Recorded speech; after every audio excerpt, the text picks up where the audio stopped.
Assalamu alaikum everyone. Good evening. This is Fatima Zahra Ahmed, Zahra Unscripted, and this is my son, Ismail Umar. Now, I made a post earlier about medical consent. Now, I sit here today with my son to talk about medical consent. Now, Ismail is 7 years old. He has severe brain damage. He doesn't sit, he doesn't walk, he doesn't talk, he's visually impaired, meaning he's medically blind. Now, the reason why I decided to make this video today is to share awareness on medical consent. It is your right. It is your right as a patient to know whatever a doctor is administering to you. It is your right. It's not a privilege. It is a right. Now, while I was in labor with Ismail, my doctor came into my room and asked me if I was feeling any form of pain. And I confirmed and affirmed that yes, I was in a lot of pain. Obviously, I am in labor. Labor is supposed to be painful. And this doctor reached out into his pocket, brought out an already prepared medication in a syringe. And he opened up my cannula and he injected. Now, immediately after injecting, I fell asleep. And that was it.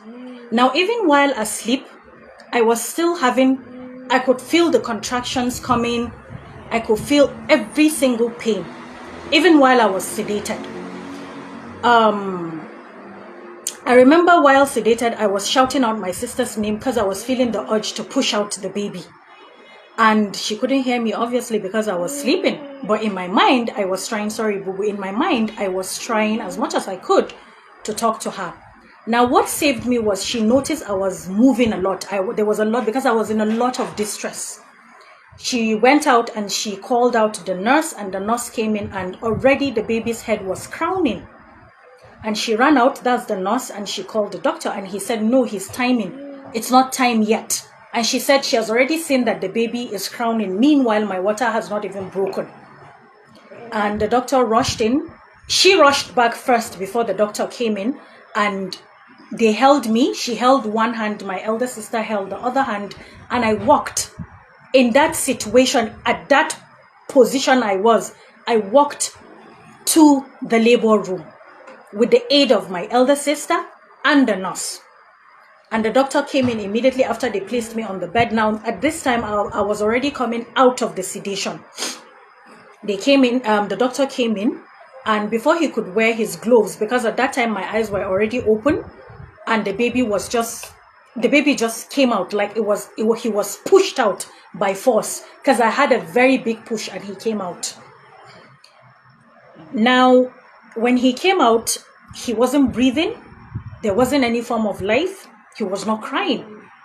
He had what medically they call severe birth asphyxia, which is a situation where you give birth to a child and the child comes out not crying, not breathing. There's no form of life. And they had to resuscitate him. Now, during the process of resuscitation, they didn't have a pediatrician on ground, and this doctor had to do everything over a phone call, because he called the pediatrician they were working with hand in hand over the phone, and that was how she was able to guide him over the phone. Now, this is my son. He's 7 years old. He has severe brain damage. All his life, he has lived in constant pain because he has spastic cerebral palsy, which is a cerebral palsy that makes you extremely stiff. He has had 2 surgeries so far. Sorry, boo-boo. He has had 2 surgeries so far. One was for undescended testes, and the other one was a stem cell that we had to do to improve the quality of life. Sorry, boo-boo. Now, cerebral palsy does not have a cure because it is a brain damage that is irreversible. He's in discomfort. But I want you people to see, this is what lack of consent from a medical doctor cost my family. This is it. What will it take a doctor to explain to you that after giving you this injection, you will fall asleep, and after you fall asleep, definitely there's not going to be supply of oxygen to the brain of the fetus you're carrying. And this is the result. This is the consequence of an action of one human being who decided to take matters into his own hands without looking for consent, without seeking for consent from me, the person that was in labor, without even actually informing me what it means for me to be sedated while in labor. This is 7 years of pain and torture and agony. This is 7 years. This child does not know what I look like.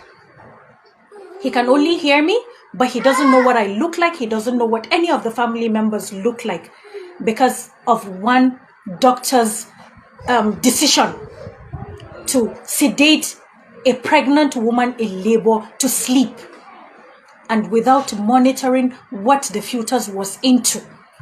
Because they could have detected that the child has gone into distress, because definitely the rhythm of the heartbeat would change. I am not a medical doctor, but I have been abroad. I have taken my child abroad and they explained everything to me fully well.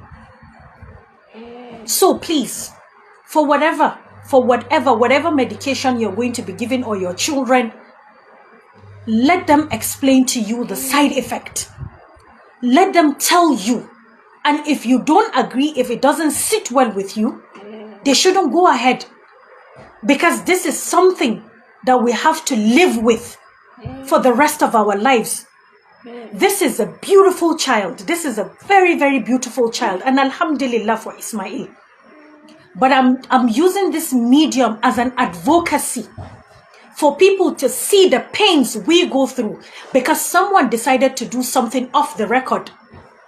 Someone decided to do something without seeking the advice of the parent, without telling the person the side effect of that decision he took at that point. I hope and I pray, truly Nigeria never happens to you.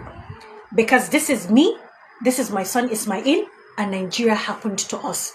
And I pray to Allah, I pray that this government will look into this issue of medical errors in this country and do something about it.